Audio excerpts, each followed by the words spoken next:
اللہ تبارک و تعالیٰ ایمان والوں کو آزماتا ہے، اور آزمانے کی کیٹیگریز بتا دی اللہ رب العالمین نے۔ فرمایا وَلَنَبْلُوَنَّكُمْ بِشَيْءٍ مِّنَ الْخَوْفِ وَالْجُوعِ وَنَقْصٍ مِّنَ الْأَمْوَالِ وَالْأَنفُسِ وَالثَّمَرَاتِ۔ ہم ایمان والوں کو آزمائیں گے، اللہ رب العالمین فرماتا ہے کہ ہم آزمائیں گے، کبھی خوف ڈال کر، کبھی بھوکا مار کر، کبھی ان کے کھیتے باڑیوں میں نقصان کر کے، اور کبھی ان کے مال کو چھین کر کے، اور یہاں تک کہ اللہ رب العالمین نے فرمایا وَالْأَنفُسِ، کبھی جانیں لے کر بھی ہم آزمائیں گے، کبھی ہم تمہاری جانیں لے کر کے بھی آزمائیں گے۔ ایک انسان اچھا خاصا، اس کا بیٹا جوان، باپ بزرگ بڈھا ہو گیا، باپ کا سہارا ہے بیٹا، اچانک بیٹے کا ایکسیڈنٹ ہو گیا، انتقال ہو گیا، مر گیا۔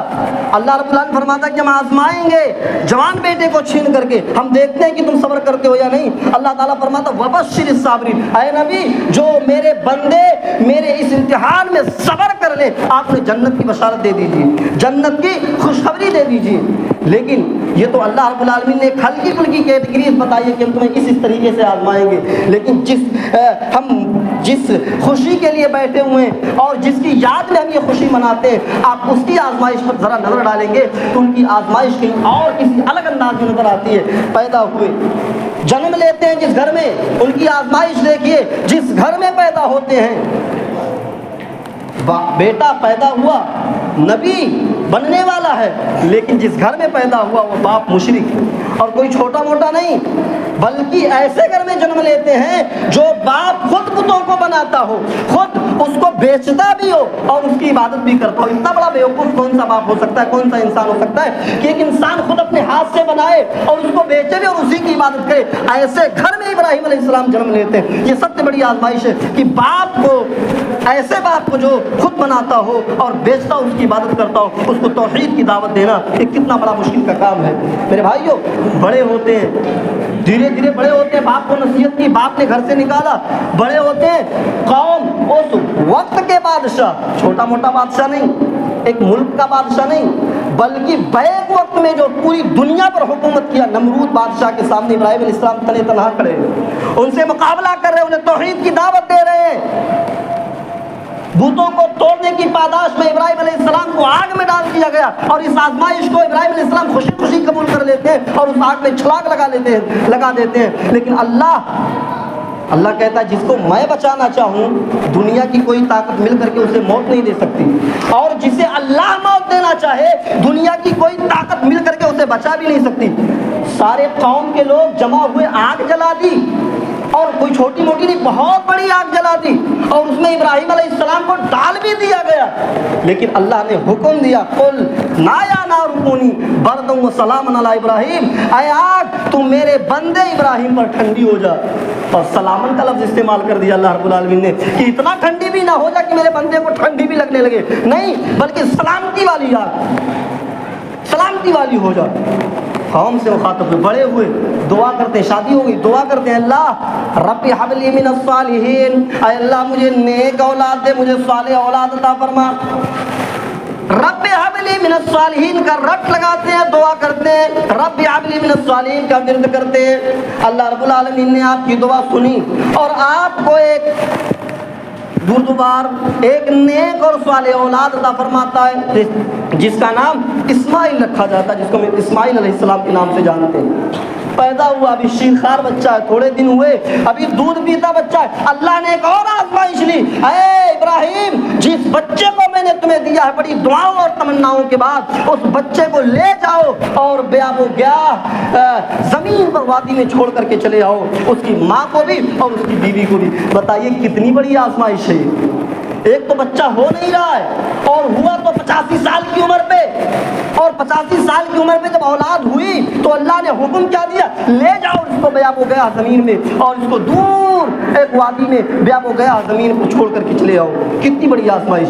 لیکن ابراہیم علیہ السلام خوشی خوشی قبول کرتے ہیں اور اللہ کے حکم کی تعمیل کرتے اور لے کر کے چلے جاتے ہیں، بیاب ہو گیا زمین پر چھوڑ دیتے ہیں اور چھوڑ کر کے چلنے لگتے ہیں۔ اسماعیل کو لٹایا، بیوی کو چھوڑا، تھوڑا سا پانی تھا، تھوڑا سا ستو تھا، دیا اور جانے لگے۔